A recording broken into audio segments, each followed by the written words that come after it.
نہ تو زمیں کے لیے ہے نہ آسماں کے لیے، جہاں ہے تیرے لیے تو نہیں جہاں کے لیے۔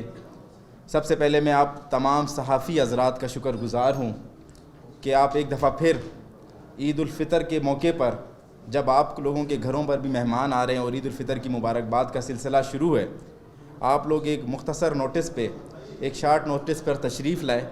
میں آپ تمام صحافیوں کا شکر گزار ہوں، اور ہمیشہ کی طرح ایک بار پھر میں بلوچستان کے تمام صحافیوں کو، چاہے وہ ٹیکنیکل اسٹاف ہو، چاہے وہ ہمارے فیلڈ کے رپورٹر ہوں، بیورو چیفز ہوں، سب کو خراج تحسین پیش کرتا ہوں۔ آپ لوگوں نے ہمیشہ بلوچستان کی آواز ملکی لیول پر اور انٹرنیشنل لیول پر پہنچائی ہے۔ آج میں اور میرے دوست کوارڈینیٹر وزیر اعلیٰ بلوچستان موسیٰ جان اچکزئی کا جو یہ آج کی پریس کانفرنس ہے، اس پریس کانفرنس کرنے کا مقصد یہ ہے کہ ہم نے گزشتہ دنوں دیکھا کہ ایک ایسے شخص جس کو پاکستان کی پارلیمنٹ نے آئینی طریقے سے پارلیمنٹ سے نکالا، انہوں نے ایک نجی چینل پر انٹرویو دیتے ہوئے ایک دفعہ پھر پاکستان کے ان اداروں کے سربراہان پر جن کی پاکستان کے لیے قربانیاں ہیں، جو پاکستان کے تحفظ اور سلامتی کے ضامن ہیں، ان پر الزام تراشی کی۔ سابق وزیر اعظم پاکستان عمران خان نے اپنے مفاد کے لیے ملک میں انتشار کی جو ایک فضا ہے اسے تقویت دینے کے لیے ایک دفعہ پھر جنرل باجوہ پر الزام لگائے، پاک فوج پر الزام لگائے۔ میں تھوڑی بہت تصحیح کرنا چاہوں گا۔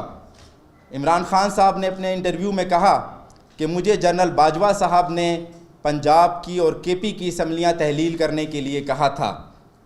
عمران خان صاحب، آپ کی درستگی کے لیے میں بتانا چاہتا ہوں کہ جنرل باجوہ صاحب نومبر 2022 میں ریٹائر ہو چکے تھے، اور آپ نے پنجاب اسمبلی اور کے پی اسمبلی جنوری 2023 میں تحلیل کی ہے۔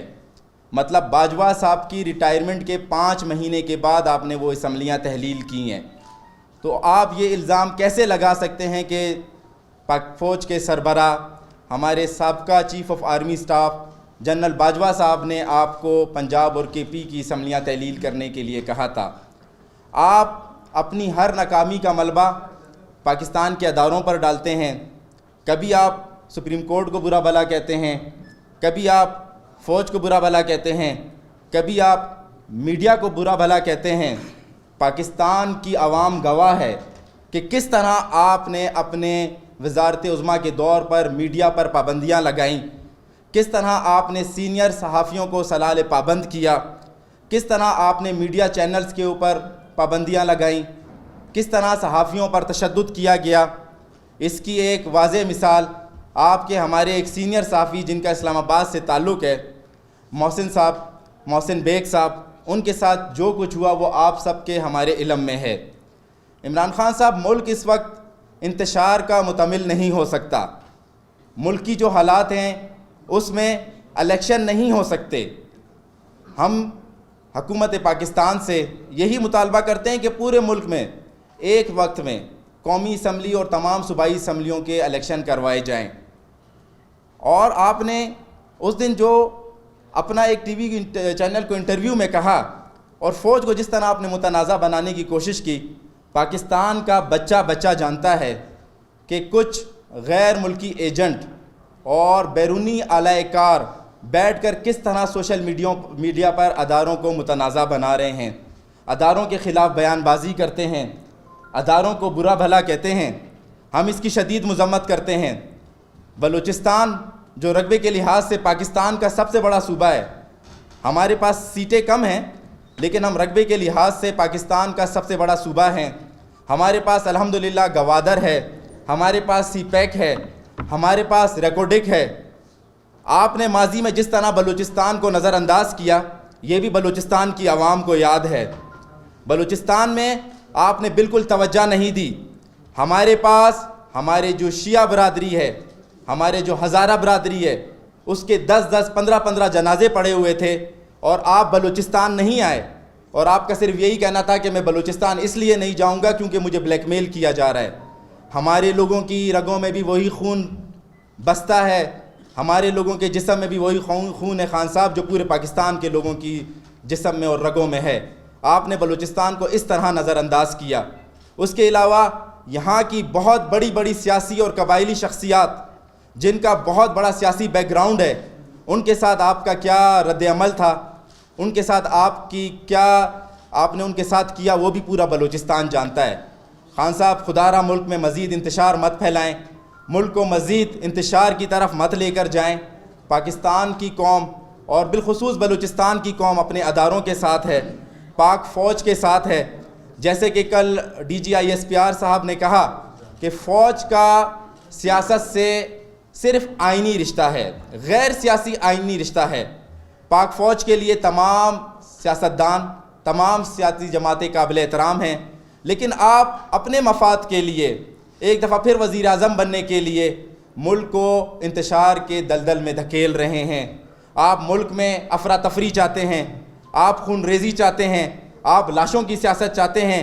لیکن مجھے انشاءاللہ پورا یقین ہے کہ ہماری افواج پاکستان، ہمارے سیکیورٹی کے ادارے جو ایک بیرونی عناصر کا جو ایک ایجنڈا ہے اسے ناکام بنائیں گے. انشاءاللہ پاکستان میں ہمیشہ امن قائم و دائم رہے گا، پاکستان ہمیشہ قائم و دائم رہے گا. اور میں اب آج خان صاحب آپ سے یہ صرف ریکویسٹ کرنا چاہتا ہوں، آپ کو یہ کہنا چاہتا ہوں کہ خدا را اپنے مفاد کے لیے بلوچستان کے، پاکستان کے معصوم بچوں کو اعلیٰ بنانا چھوڑ دیں. آپ کے اپنے بچے تو لندن میں ہیں، آپ نے زمان پارک کے باہر بھی غریب اور معصوم بچوں کو اعلیٰ بنایا ہوا ہے. ان کے جذبات کے ساتھ، ان کے ذہنوں کے ساتھ آپ کھیل رہے ہیں.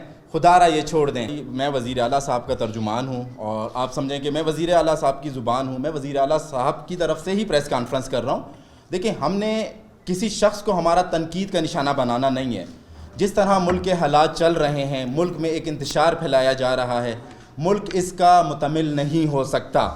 ہمارا یہی مطالبہ ہے بحیثیت بلوچستان، کیونکہ میں نے آپ کو پہلے کہا بلوچستان رقبے کے لحاظ سے پاکستان کا سب سے بڑا صوبہ ہے، تو ہمارا یہی مطالبہ ہے کہ پورے ملک میں انتخابات ایک ساتھ ہوں، وفاق میں اور چاروں صوبوں میں انتخابات ایک ساتھ ہوں.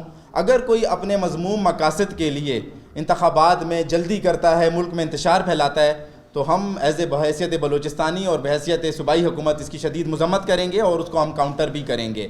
دوسرا کہ جیسا کہ آپ کو پتہ ہے کہ آج بھی ایک شدید، جسے میں اس واقعے کی جتنی شدید مذمت کروں کم ہے، ہمارے جعفر آباد میں ایک شدید جو ہے افسوسناک واقعہ پیش آیا ہے جس میں ہمارے پولیس کے 5 اہلکار اور 1 انسپیکٹر شہید ہوئے ہیں.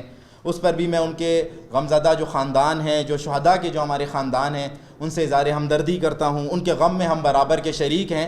ہم چاہتے ہیں کہ ملک میں سیاسی استحکام آئے. سیاسی استحکام آئے گا تو معاشی استحکام آئے گا، اور معاشی استحکام آئے گا تو امن و امان کی صورتحال میں استحکام آئے گا. تو یہ پریس کانفرنس کرنے کا مقصد صرف یہ ہے کہ ہماری جو فوج ہے، پاکستان کے جو سیکیورٹی ادارے ہیں، ان کی سب سے زیادہ قربانیاں بلوچستان کے لیے ہیں. آج بھی بلوچستان میں جو ہے آپ دیکھیں کہ ہمارے سیکیورٹی کے جوان شہید ہو رہے ہیں. تو ہم یہ ریکویسٹ کرنا چاہتے ہیں اس پریس کانفرنس کے توسط سے کہ خدا را ملک میں استحکام لائیں. ملک اس وقت کسی بھی انتشار کا متحمل نہیں ہو سکتا. کوئی نہ وزیر اعلیٰ کو چھوڑ رہا ہے، نہ کابینہ کو چھوڑ رہا ہے، نہ استعفے دے رہا ہے. آپ بے فکر رہیں، بلوچستان کے بڑے اچھے پرامن ماحول ہے بلوچستان کا. بلوچستان کی حکومت اپنا وقت پورا کرے گی. وزیر اعلیٰ بلوچستان میر عبدالقدوس بزنجو کی قیادت میں سب متحد ہیں، سب خوش ہیں انشاءاللہ. ہمارے جو وزیر اعلیٰ بلوچستان میر عبدالقدوس بزنجو ہیں، ان کا پہلے دن سے یہ ویژن ہے، ہم نے سب کو ساتھ لے کر چلنا ہے. آپ بے فکر رہیں، نہ کوئی کہیں جا رہے ہیں، نہ ہم جانے دیں گے. جائے گا بھی تو ہم اپنے دوستوں کو پکڑ کے لائیں گے. زندگی سے زیادہ انسان کو کوئی چیز پیاری نہیں ہوتی. انسان کے لیے زندگی سے زیادہ کوئی چیز قیمتی نہیں ہوتی. آج بھی میرے 6 شہید جوان جو ہیں وہ شہید ہوئے ہیں انہی اغوا کاروں کا، انہی جرائم پیشہ افراد کا پیچھا کرتے ہوئے.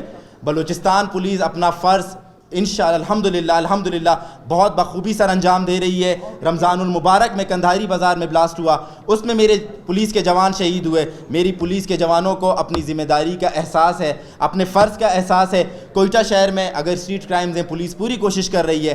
نیو یارک امریکہ کا جو ایک سب سے بڑا شہر ہے، سب سے زیادہ دنیا میں اسٹریٹ کرائمز وہاں پر ریکارڈ ہوتے ہیں. اسٹریٹ کرائمز ہوتے ہیں، جرائم پیشہ افراد ہیں، لیکن ہماری پولیس کام کر رہی ہے. پولیس کوئی بتاخوری میں ملوث نہیں ہے، کوئی رشوت خوری میں ملوث نہیں ہے. آپ لوگوں کو چاہیے ہمارا حوصلہ بڑھائیں، نہ کہ تنقید کریں. میں بالکل کردار کشی نہیں کر رہا. میرے لیے تمام ادارے، تمام ججز، تمام جو پاکستان کے اداروں کے سربراہان ہیں، تمام قابل عزت قابل احترام ہیں. آپ مجھ پر ابھی کوڈ آف کنڈکٹ نہیں لگائیں خدا کے لیے، میں جو ہے نا بہت غریب بندہ ہوں، ہم سب کی عزت کرتے ہیں.